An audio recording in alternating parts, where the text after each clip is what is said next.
In March 2026, a West Asian conflict closed the Strait of Hormuz.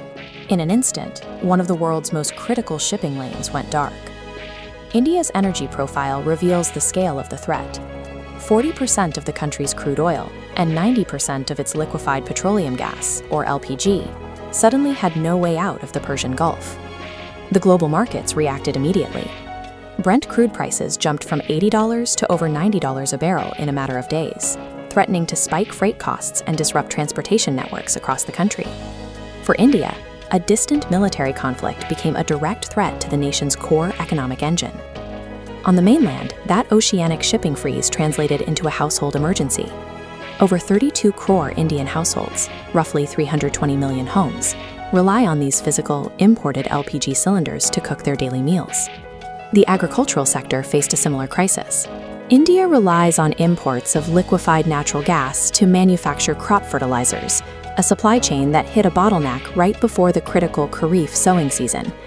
Analysts began warning of an energy lockdown.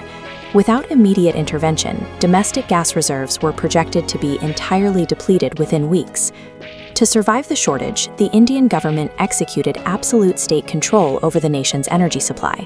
The government invoked the Essential Commodities Act. This legal tool allows the state to override the private market to regulate the production and distribution of goods critical to national survival. Using this act, officials forced every private refiner, pipeline operator, and distributor to surrender their real-time, commercially sensitive operational data to the state. This graphic shows the four-tier rationing system the government engineered to distribute the shrinking supply of natural gas.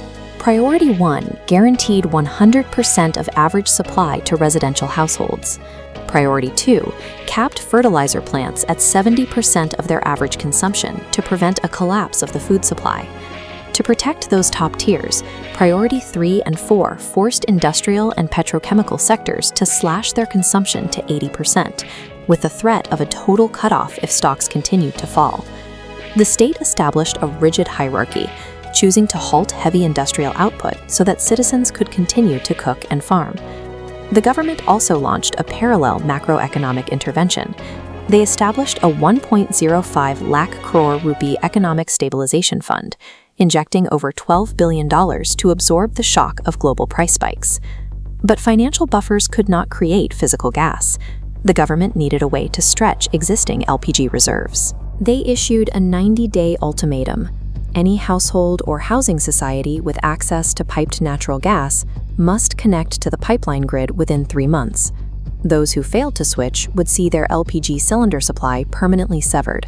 This created a frantic race to retrofit older apartment buildings, tear up city streets, and bypass local administrative red tape before the clock ran out. A geopolitical crisis was forcing India to execute a massive, compressed infrastructure leap that would typically take decades to complete. The emergency measures yielded immediate results. Domestic natural gas production rapidly scaled up from 28% to 60% to offset the blocked imports. Simultaneously, Indian diplomats negotiated a critical breakthrough, securing special permission for India-bound tankers to safely navigate the blockaded Strait of Hormuz. India survived the immediate shock, but the events shattered the assumption that globalized energy supply chains are perpetually reliable. National security is often defined by military defense and border protection. The Hormuz blackout demonstrated that it also depends on local pipeline infrastructure and state control over commodity data.